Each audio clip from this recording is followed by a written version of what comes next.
Marcus, first of all, thank you for coming on the podcast and giving us your time. We know how busy you are. Tell us a little bit about yourself and how you first get started in the fitness industry. Yeah, mate. Listen, Jordan, thanks a lot for having me and for making the time for me as well, mate. It's a great pleasure.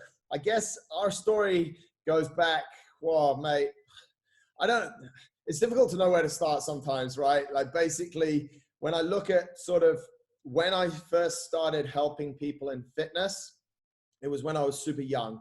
I was helped in fitness by my parents when I remember going out running when I was like 5 years old, you know, with my parents. They'd be out running with their friends and I'd sort of run down the street and run that last 100 meters when they came back. And I was born into an environment that the mom and dad were always doing fitness related stuff. And so when I went to school, I was very, I think, mate, I don't know. And I don't want this to go in the wrong way, but if there was a condition of ADHD when I was at school, I'd have probably been diagnosed with it because I had zero attention span, didn't want to learn, just wanted to play sport. And I just wanted to disrupt the class, to be honest, mate. That's what I got the most out of. But sport was everything to me. When they took it away, I would freak out. And so I became reasonably good at it. And I think that's really when it all started, mate, because I wanted to help other kids get better. I wanted them to come and play with me so I could then absolutely destroy them, basically. Wow. And this whole competitive edge started.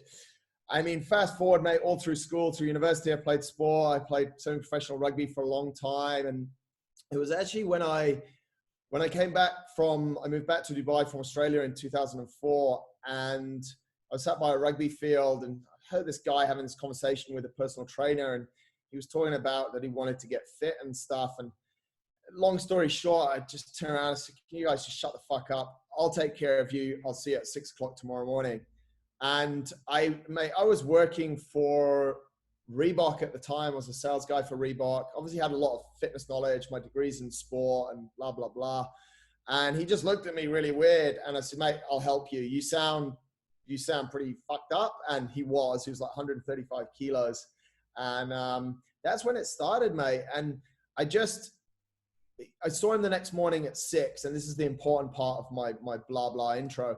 I saw him the next morning at 6, and about 15 minutes into the session, we had to stop it. And he said, why are we stopping? I said, because if we don't stop, you might die. And I then said to him, I said, go back inside. I said, don't speak to me before lunchtime. I said, call me after lunch so that you've had some time to think about this and tell me what you want to do. I said, I'm committed to helping you. And I left. He started trying to talk and I said, no, I don't want you to talk. Literally 1 minute past 1, mate, something like that. Phone rings. Oh, mate, thank you so much, blah, blah, blah, blah. And, I want to continue this. And I said, why do you want to continue it? And he had some really good goals. And, he said, listen, I've got a young son and I don't want to have a heart attack when I'm 45. And I was like, yeah, this is good. And, and I dug in deep a little bit with him, mate. And then I said, anything else? And he said, one of my goals actually is to become your training partner. And I was like, fuck, that's for real. And without sounding like a dick, mate, I'd just come off like a full-time contract playing rugby and this, that, and the other. And, I was at the top of my game and this guy's like, 135 kilos. I was like, oh, I said, can you tell me like how that works, mate? Like without trying to be rude to him, I was like, how does this really work? And, he said, you're giving me your time and I really respect that. And you've got skills that can help me. And if I can repay you in that way to actually train with you and help you, I think that's amazing. And I was like, mate, done. I don't want any of your money.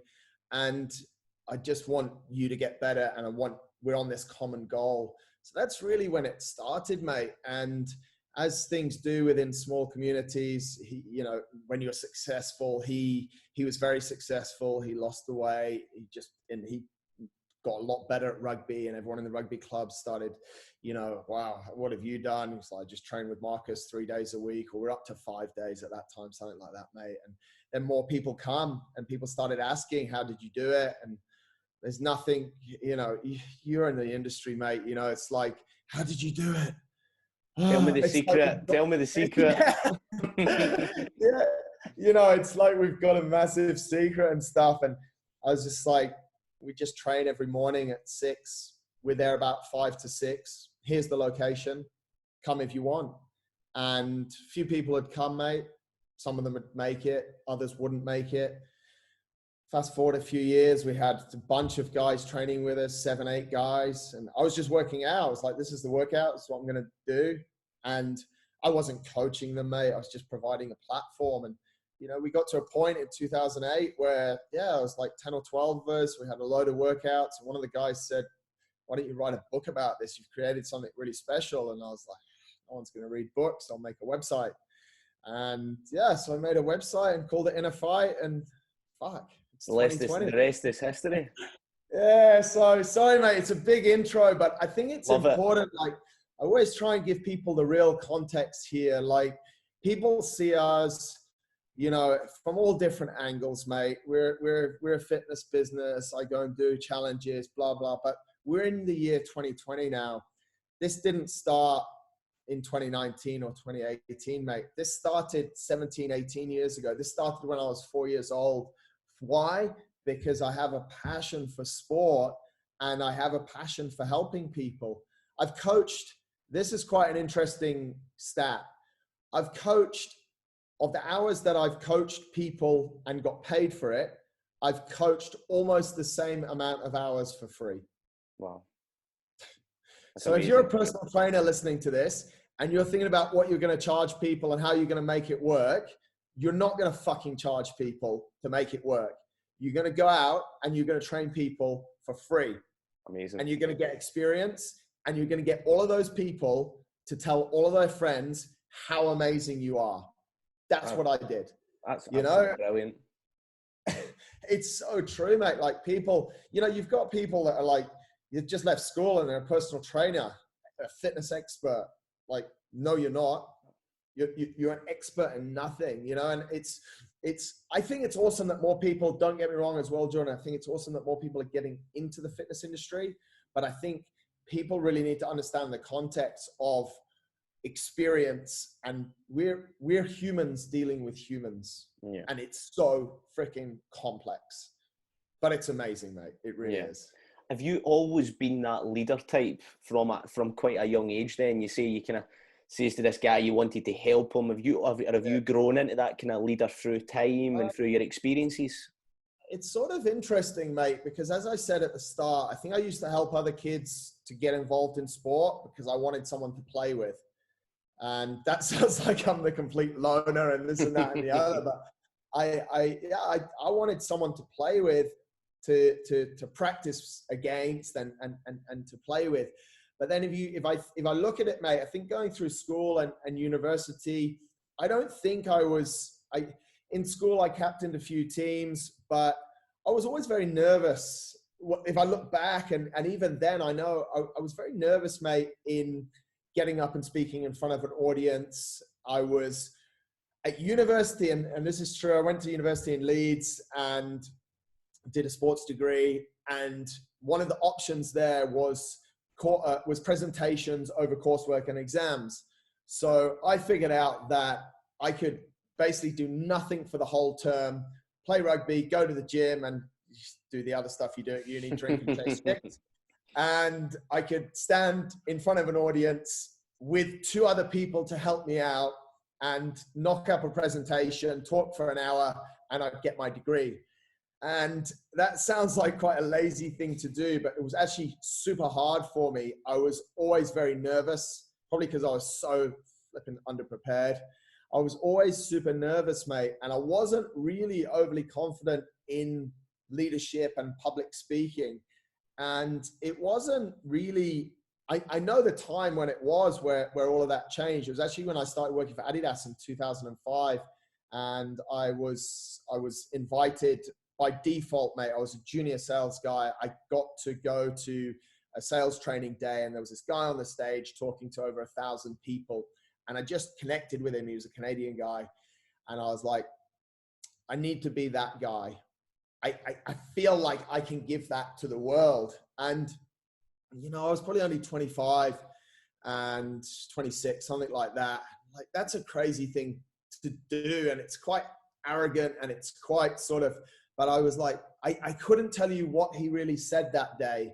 I think I've still got his book, but he said something that must have clicked with me and made me realize that my purpose was in the service of others, to help people understand how to live within their body in the most effective way. And I knew from that point that I would speak on television, I would speak on shows, I would speak in front of thousands of people, and I would lead people. I almost had this, again, mate, it sounds weird and people will be listening thinking, oh, this guy's a complete dick. What's he talking about? I almost had this like moment of clarity, mate. And it was crazy. And this is another thing that links back to what I said about people that are just graduating as trainers, because it links back to, I went home super excited because I thought I'd found out what I really wanted to do. And I was like, I can't quite do that yet. And I started to make notes, mate. And I was like, what makes this happen? And mate, I'll show you here. I have paper. When I get ideas, I write it down. It's actually hilarious, mate. We're in this. I love it, the amount of pages that are there as well. There's about 20 pages there. This is the story. So this proves how I operate, mate. Generally, I don't have an office. I don't have anything. But when I get an idea, mate, I take a piece of paper and I take a pen and I just start to write. And when we went into lockdown and I was grabbing some things from the gym, I was like, I'm going to have a lot of ideas. You need paper. So I literally, I brought the clipboard and I brought the paper, mate. And you know what's funny as well is I'm actually keeping all the bits of paper, and I was going to throw them away this is such a mad tangent, but it's cool. That's what Zoom's cool for. We can show each other stuff. So I get home and I start to write it down, Jordan. And I was so brutally honest with myself, mate. I'm like, I've got so much to learn. But that's amazing. That is amazing to think. You see Inner Fight, you see you doing these amazing challenges, a video of you running on the tallest building in the world, and you would just automatically think, this is natural to this guy, this is what he does. But you're telling me a totally different story. Everyone just sees the finished article. Yeah.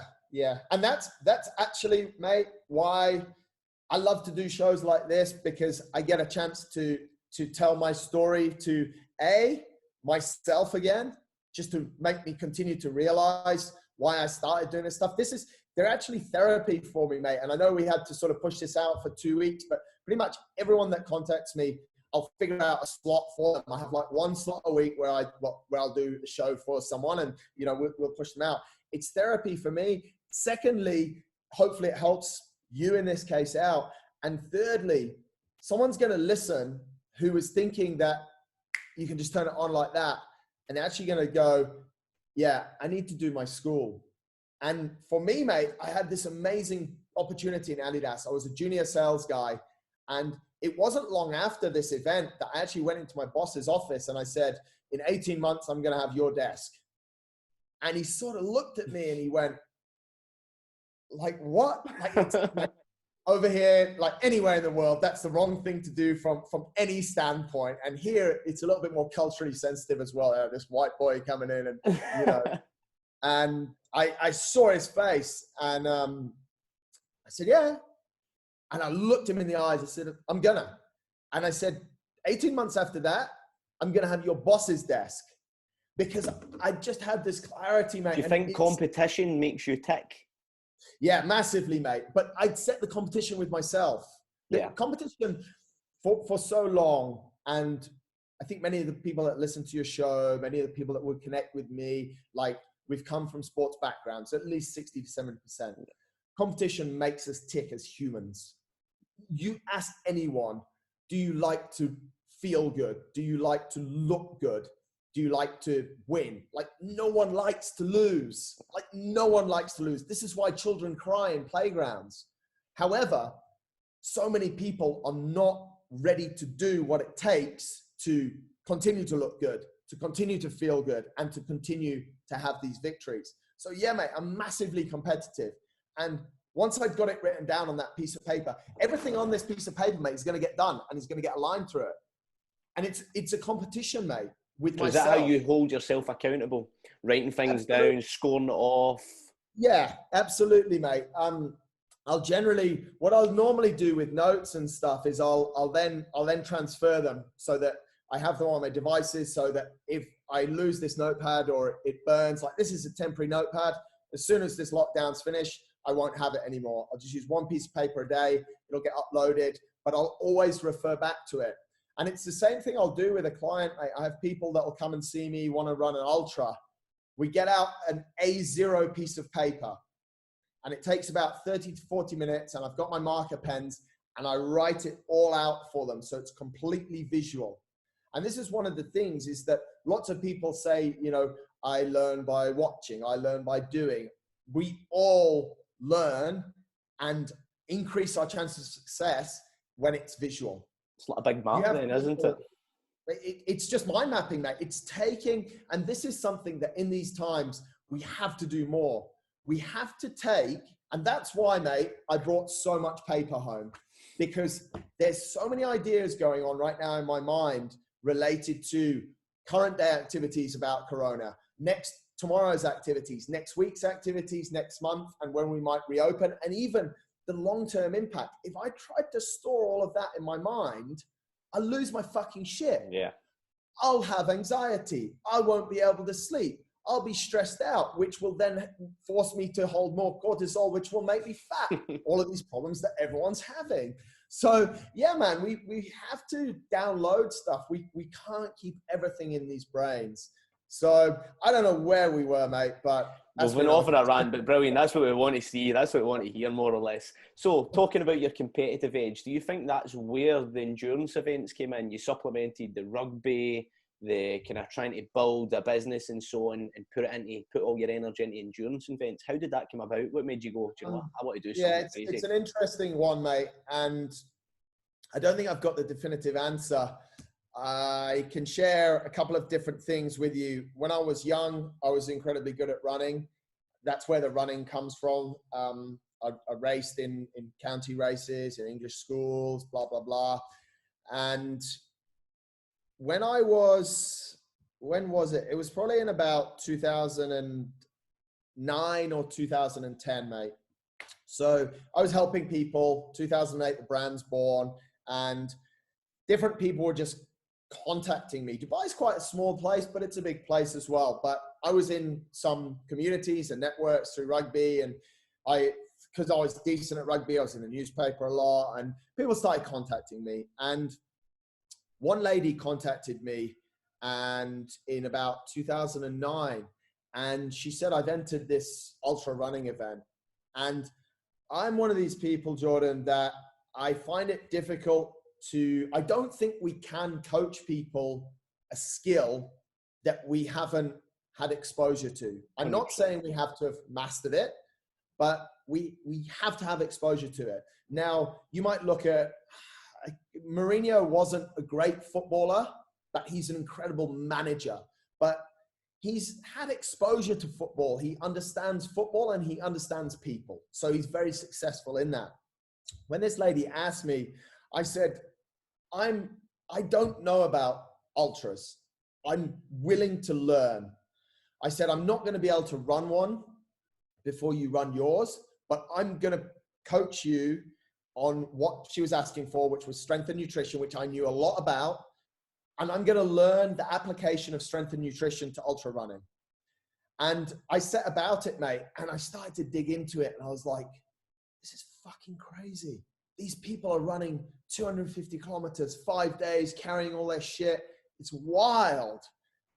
And at that point, something inside me started to cook a little bit. And there was two other things that I'll share quickly. But basically, when I retired from rugby at the end of 2009, one of my mates called me and said, let's run the Dubai Marathon. It was 3 weeks later. We did it. I set a stupid goal to go sub 4. I went 4:01. I was gutted. that's a whole podcast in itself.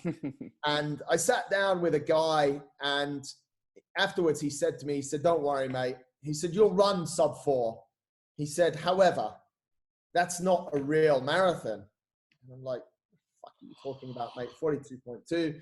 He goes, "I'm going to send you something this afternoon and just have a think about it." And he'd run Marathon des Sables 2005, mate. I don't know. And literally from then, and then a week later, another guy sent me his race report of this thing called Marathon des Sables.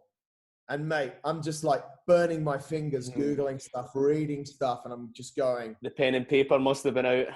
Yeah, bro. I'm just like, and I'm thinking about it, and I'm just going, this is not, and I'm just like, 1 minute I'm just so all in, and the next minute I'm just like, fuck this, no way am I gonna do. I'm not gonna do that. I don't ever think Duke of Edinburgh at school. I loved outdoor pursuits, mate. Like backpack, 1 week in the Lake District, Peak District, my bag.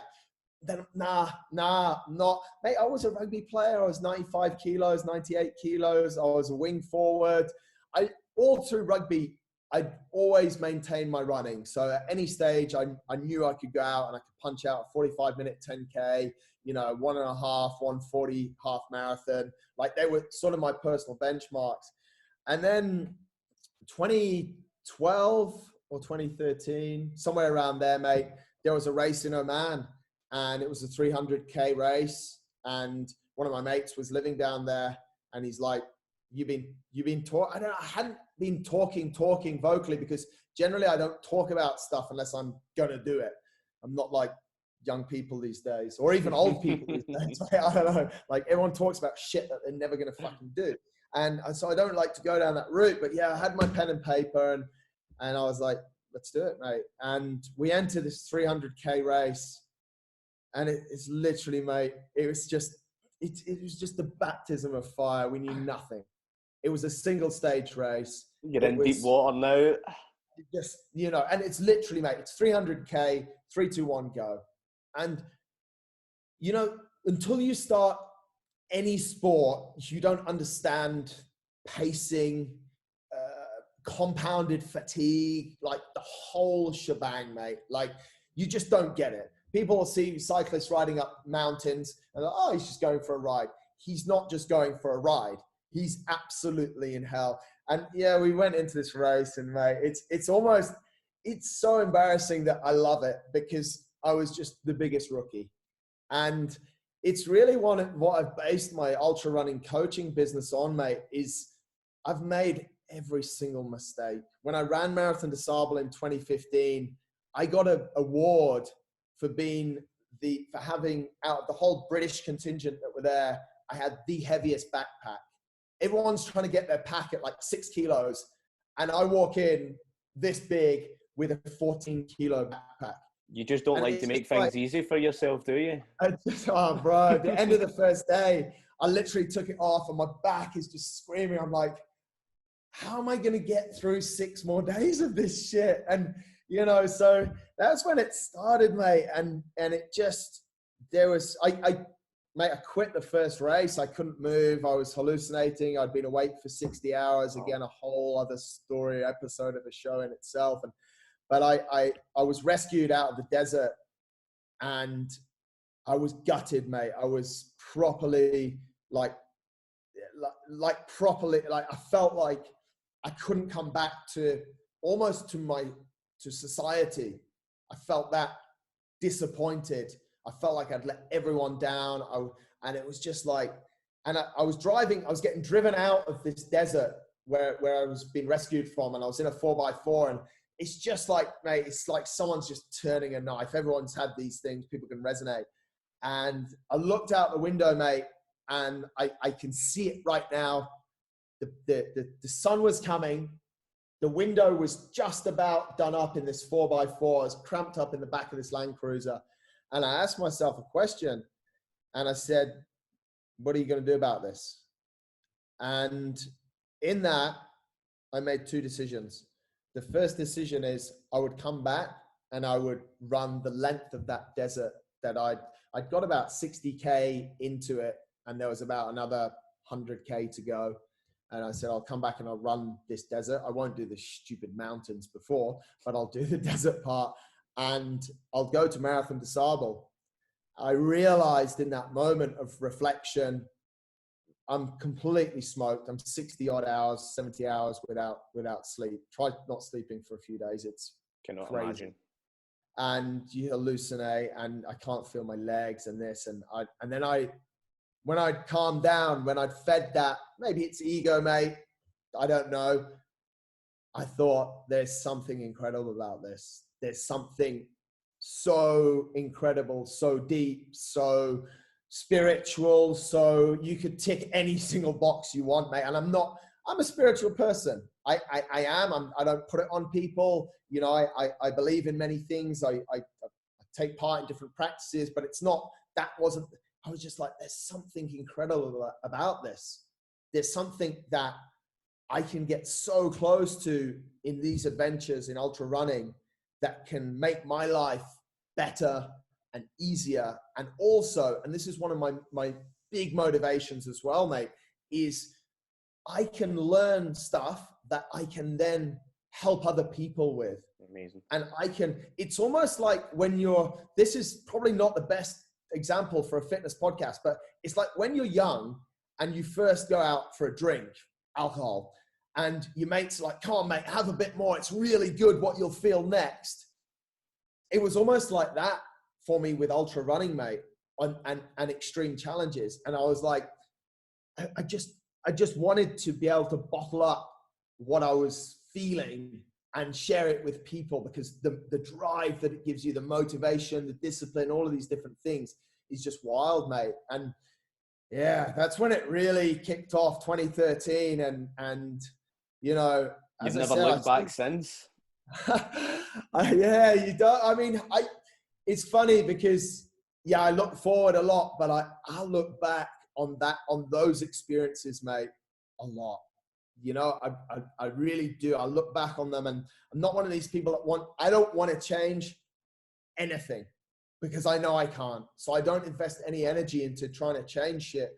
But I look back on it and I just think that was just incredible. That was just, it happened. And I believe this a lot, mate. I'm massively into, especially after my crash, I'm super, and from ultra, I'm a massive believer in focusing on the now, like remaining so present, but also we have to learn from what's happened. So I often flip back, and mate, when I'm just relaxing, sometimes I'll look at photos of that race in Wahiba, and I'll just be like, yeah, that's what I learned. And then I'll continue to ask myself, how am I serving people with what I learned?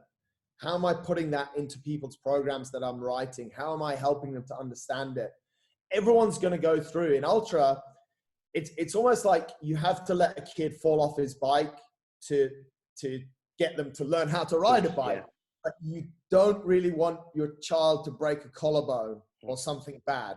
I know that sounds like a ridiculous example, but it's really true, mate. Like, I want people to hit rock bottom. And this sounds totally counterintuitive, but unless you've experienced absolute physical and mental degradation of every single part of your human being, you don't really realize what you're capable of.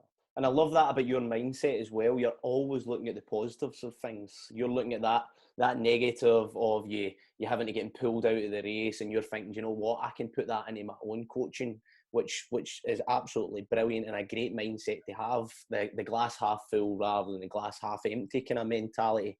But obviously with all these rewards of doing these amazing races, it obviously has its downfalls, like you're just saying. And obviously we touched on it very briefly there about your accident. Can you tell us a wee bit about your accident? I know it was a traumatic experience.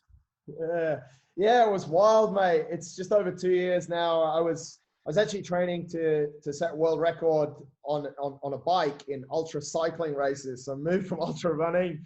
Why not try ultra cycling? What else can we ultra? At the moment, ultra lockdown. Yeah. Yeah, bro. And I was out cycling, and I was hit by a truck. When the truck hit me, I was traveling about 60 Ks an hour. and I was pushed onto a brick wall that I hit at 54 k's an hour. And it's quite weird how the body reacts. We flinch, and I flinched, and I turned the whole bike, and it cracked me on my shoulder, which was cool. And that was sort of the least of my worries. My shoulder broke, my scapula shattered into pieces, and I was like, oh, I can't breathe very well. And yeah, I'm in a lot of pain, laid on the side of the road. And I kind of started to wiggle my fingers and my toes. I was like, fuck, that was lucky. My spine's okay. Like I can move everything. It was an extreme amount of pain. And in the next sort of moment, I had this feeling in my throat and blood started coming out. And I was like, this is a bit weird. And you're almost, I think it's true. I don't know, but I think it's true that it's almost like a feeling of when people say time slowed down. Blood's coming out my throat and I can't breathe. And I remember thinking to myself, mate, I've seen this in movies before and it doesn't end well. Like the guy dies, he gets shot, the blood comes out and he dies. And then I realized I was in bad shape. I realized it's almost like being, the only way I can describe it, mate, it's like being winded, but a bit different. Yeah, I was going to say, yeah. But no, because I want people to resonate, and it's like you just can't breathe. You're winded really badly and you can't breathe, and it doesn't subside. And in the next moment, the guy, the truck driver got out of the truck and he was walking towards me, and I'm laid on the ground just trying to breathe and blood's coming out my mouth. And I just remember seeing, mate, almost straight through him. He was a Pakistani guy, so wearing a traditional Pakistani dress, which basically I saw the outline. And this is where people might think I'm weird. So it's lucky we spoke a little bit about spirituality before. I don't know if he was a ghost or not, but what happened next was incredible. I don't want anyone to go through this, but it's what happened. The pain all subsided. Wow. I was not in any pain. I had no desire to breathe.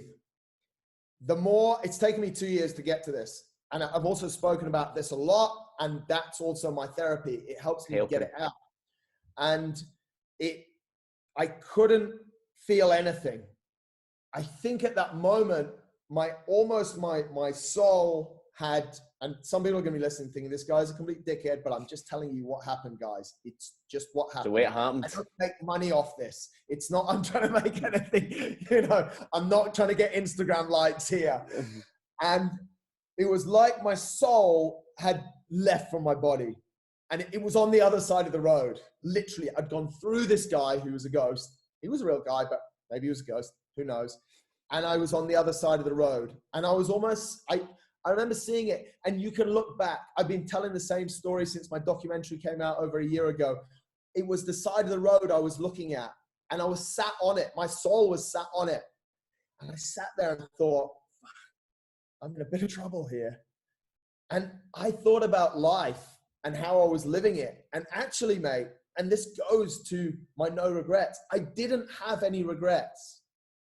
I thought to myself, it's cool. It was the most still moment maybe I've ever had, apart from in some other crazy ultras. I was like, everything's cool. I'm enjoying my life.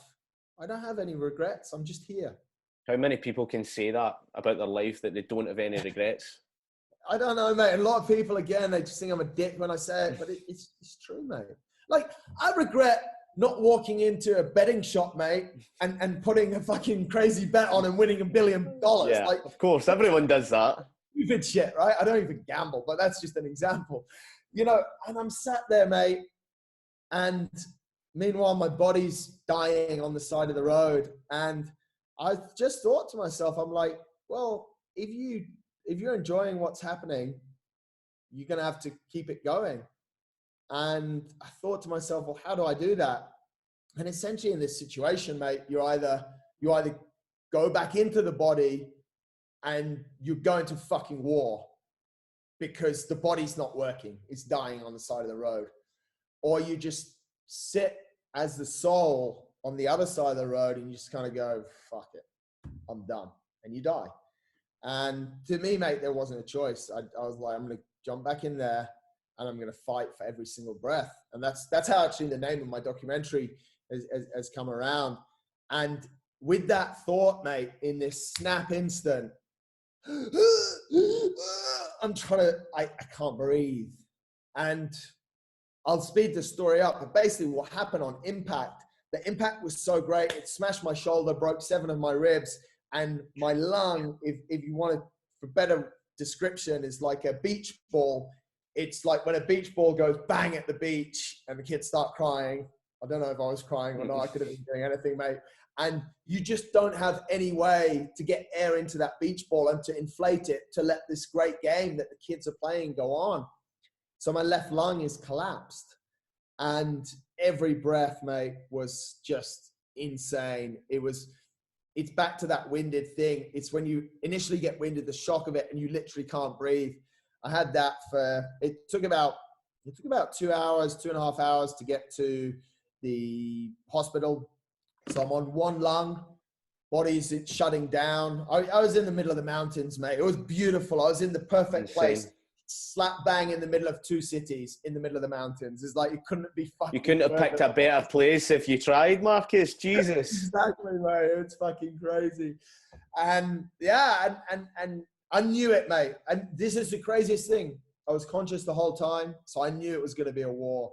And I had my mates with me, 3 of my mates. One of them's 2 of them were pilots, so I knew they were good in these situations. The other was a professional cyclist in his day, so he'd seen crashes like this before. They were all super calm.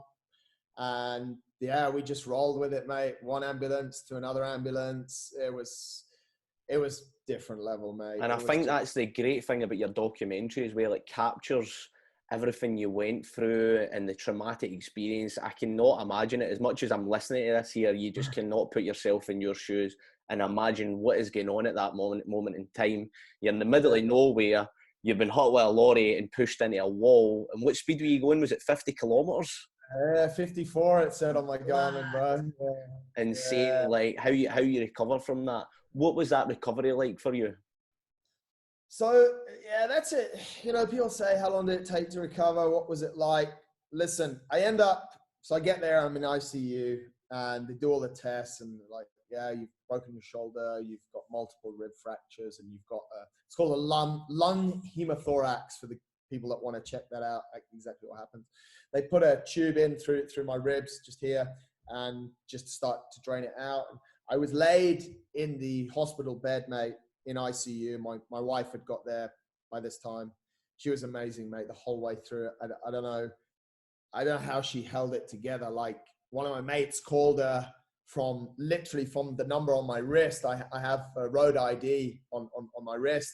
One of my mates that I was with called her, and he'd arranged for his wife to go and pick her up and to drive her to the hospital, which is about 2 hours from home. And she was like, okay, yeah, cool.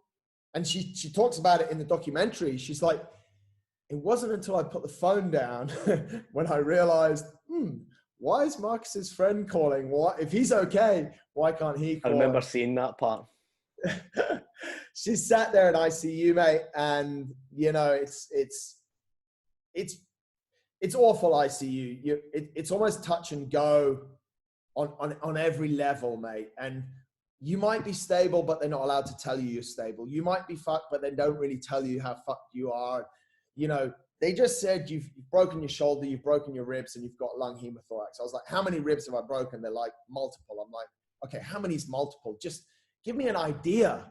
You know, it wasn't actually till 2 weeks later that I saw the scans and I started counting, because as well, it wasn't, and this is why I think they do it, because it's not relevant how many ribs I'd broken, because I'd broken so many that it was just, I was destroyed. So if you'd have said, oh yeah, you've broken 7, like when I tell people I broke 7 ribs and one of them in 2 places, they're like, you know, and so that's maybe in ICU why they don't really tell you what you've done. And anyway, a tangent again, but she sat there and I was in and out of sleep. I was conscious, but I was in and out of sleep, you know, dozy, and I'd finally got some painkillers, it was nice to have some painkillers actually. Of course, jeez.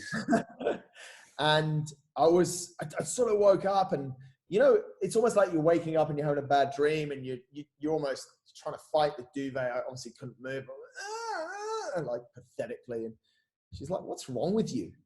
Like, you know, Holly's quite matter of fact when it no comes sympathy in your house, Marcus. No sympathy. She's amazing, mate. But like when I hurt myself or do shit with these events, she's like, "Oh well, it's your fault."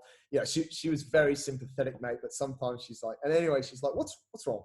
And I tried to start explaining it, mate, and I did. It took some while, but I got it out. I said, "I'm just having these dreams," and I'm like, "Why did it happen? Why did it happen to me?" And I was playing the victim, mate, and I was like, "What if it was different?" And this is so true, mate. On the route that we were on, we've ridden it before. We'd normally stop for a coffee. This Saturday morning, we go into the petrol station where we normally have a coffee. I offer everyone a coffee. "Guys, it's my round. Do you want a coffee?" No, we're okay. Okay, let's go. It's like, if we'd have had a coffee, we'd have been 30 seconds later, the truck wouldn't have been there, nothing would have happened. So if you're in a petrol station, someone asks you if you want a coffee, you have that coffee. Have that coffee. Have two. Two, mate. But I was there. I was immediately our default, mate. And this is why if people are like, "Yeah, but don't worry, guys, we'll default into victim mindset." It happens. It's almost it's our default setting. It's human nature. It is what it is. And she turned around to me, and this is why I love her so much. And she was really one of the biggest motivations and what got me out of it, and continues to be my biggest motivation for my challenges. Although she sometimes does say, "Can we not just go on holiday?" And she said to me, "There's no more what ifs." She said, "What happened, sweetheart." She said, "You're here right now." And she just stopped talking. And I'm looking at her, you know, in bed, bound up, fucked up. And I just thought to myself, yeah, she's right. She's really right. I've got what I've got right now. I'm here. I'm laid in ICU. I can't move. I'm in extreme pain, but it is what it is. And I asked myself, I said, "You choose how you react to this." And I don't know if it was 1 minute, 10 minutes, or 3 hours later, mate, I caught her eye and I started laughing. I started grinning, got my teeth right out. She's like, "What's wrong with you?" I said, and moving my eyes, and I'm like, "I'm going to start training." It's like, what? I seen this part. Is this when you start the turning of your hands? Yeah. I said, "I'm going to start training." And literally, bro, I'm laid there. I put this camera down and my hand's here, and all I can do is move it here. That's insane. And I feel like fucking Arnie lifting the whole world, mate. Who needs bicep curls? Yeah, you know, and that's all I could do, Jordan. And if there's one thing that people can learn from my crash, mate, from what I've said, is really in that situation. And it shows that there's so many learnings just in that situation. And I'll rattle them off. Listen to the fucking people that are around you and that you love, because they know you the best. Secondly, victim mindset is actually somewhat of a default. Identify that it's going on, and then get the fuck out of there real quick. And third, just figure out what you can do right then. Like, just figure it out. And that's what people ask me for advice before ultras, before marathons, before this, that, and the other. And that's you have to, that a little bit of this is taken from Alex Hutchinson's Endure, but then I put my own spin on it because I had my own experience. But it's recognizing what's going on. What behavior am I doing? Rejecting the fact that it's going to make you fail in any way. You're still going to be successful. Asking yourself, what can I do right now? And then doing it. And in ultras, what you can do right now at sometimes is just to sit down for 5 minutes, because that's going to help you to keep going. It's those steps, mate, that are the biggest learning from those crashes, from that crash. And that was something that I did every single day. I'd wake up every single day. They released me from hospital after about 7 days. And I came home for a week, and I just wake up every morning and just try and move my hand a bit more. I only went for one physio session, because physios don't fix you guys. You fix yourselves. Got to put in the work. You've got to put in the work, mate. And I just, even in these days that are tough, bro, I wake up from the day before. I might have a couple of things on my bits of paper or on my task list. And I'll wake up today and I'm like, how do we get to the end of today being better than we were at the start? What impact can we do? What can we do? Like today, you know, a lot of this is super subconscious. I agreed to come on a podcast because it's going to make some things for me, for you, for your listeners better today at the end of it when we've done it than it was at the start. And it's just been this state, and this is what we really have to take away from the coronavirus, is a state of consciousness. So many people are living in unconsciousness. They don't know what the fuck they're doing, why they're doing it, and what their purpose is. And it sounds really deep and maybe a little bit philosophical, spiritual, or all of this stuff. And no one expected to tune into a podcast on fitness and hear about it. But it's the basis.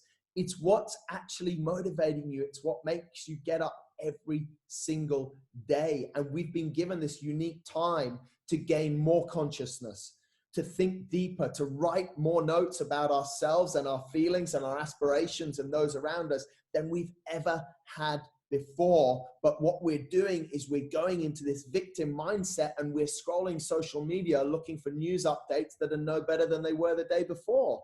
It's fucking crazy. No, adds no value. And it doesn't add any value.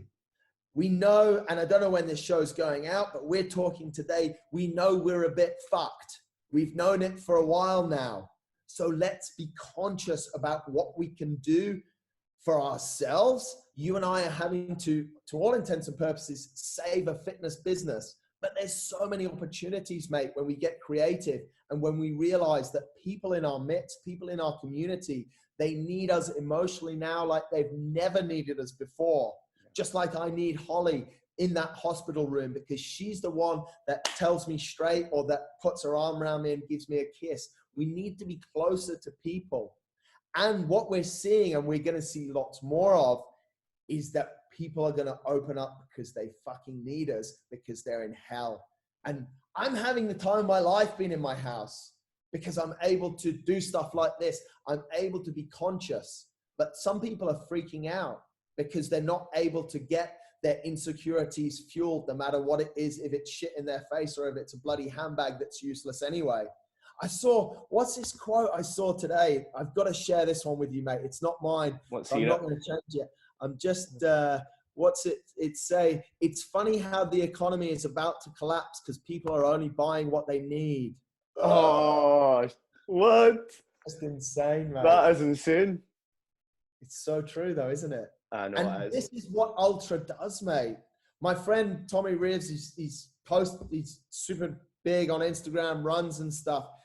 He said it in such an amazing post a few weeks ago. This is what we train for. This is Ultra life, right times, here. yeah. The hard times, the unknown, the unknowable, the challenge. Every single day it's changing. I went to bed on Saturday night. I planned meetings for this week that were outside because we're allowed to move between the hours of 8 a.m. and 6 p.m. And at 8:30 on Saturday night, after I was in bed at 8, they announced that there's a 24-hour lockdown. Everything changes. You can freak the fuck out, or you can figure out what you're going to do and get on with it, mate. And when you're on the side of the road and your soul has just left your body and then you've just decided to go back in, you fight. And that's kind of, it doesn't make, people have had, and my story is my story, mate. People have had way bigger disasters than me. People have fought insanely different things. And I think that's what we need to realize as well. You have battles. I still have battles. We're all so different, but there's certain strategies and there's certain ways that we can play the game with ourselves that are going to help us. And consciousness is one of the biggest ones, mate. Absolutely love that, Marcus, honestly. Great what you touched on there. And then a few months later, I know you need to be away quite sharp, so I'm just watching my time here. I So talk too much. That's a I'll problem. try and go, and we could be here all day, and I'm absolutely loving it. I don't want it to end. So we done something on our Instagram, and it was basically some questions that people would like to ask you. So I'll try and run through them as quickly as I can. What advice would you give to your younger self? None. Love it. Go and live. You'll figure it out. Seeing yourself in the tallest building in the world, what was that like? Mate, I don't know. I still, and this is true, Jordan, and that's why reflection's important. I see the video, I play it in my talks that I give, I look at the photos, I get shivers down my spine. Sometimes I feel like I'm going to cry. I don't know, mate. The only way to say it is just surreal, mate. This will take, same as that thing I explained about when I crashed. I think it'll take a while, mate. Not because it was amazing. It's just amazed me. It was wild. Brilliant. What is the inner fight motto, show no weakness, mean? This is a question that I get asked a lot. Mate, it basically means stop being a fucking pussy. You have to be in touch with your emotions, mate.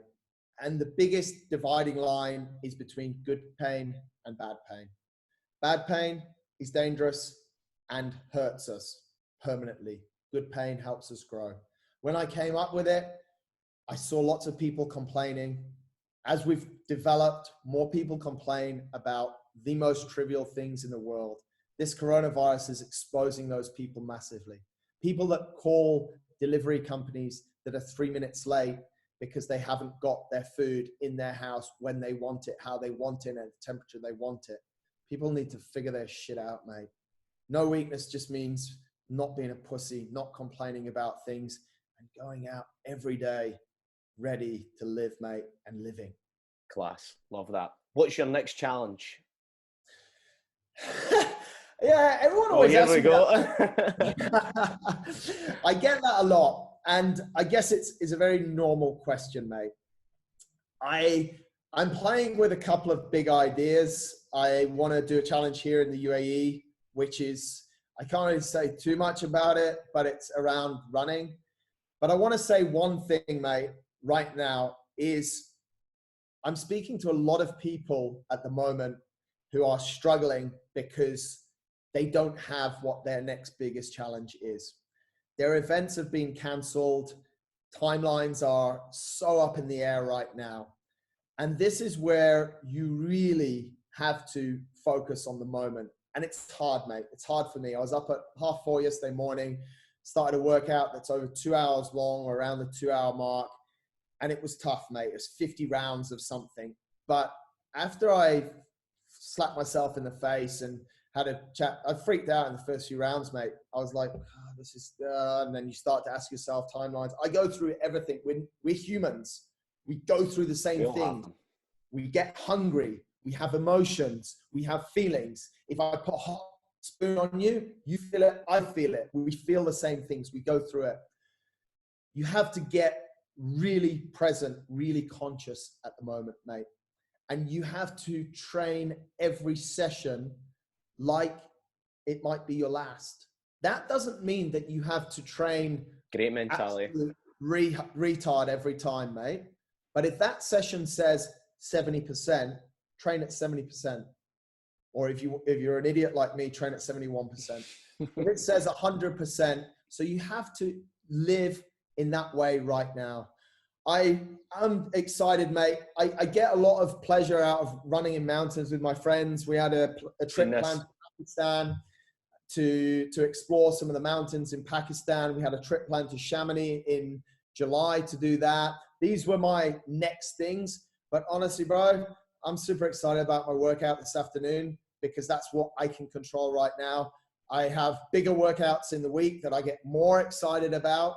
And hopefully in 2021, I'll be ready to set a world record here in the UAE. Oh, you heard it. Oh, we heard it here. We heard it here. So where can people find out more about you and keep in touch? The best thing, mate, is I'm super active on my Instagram. I reply to every single person over there. M for Marcus, J for John, D for Smith, D for David _ Smith. I'll say that again. MJD_Smith is what I'm at on Instagram, mate. Marcus, thank you so much for your time. There was some absolute brilliant gems in there, and I'm sure the listeners, and especially myself, can take away from that. So huge thanks for your time again, and good luck. Not at all. Thank you, Jordan. Appreciate it, mate. Thank you. Cheers.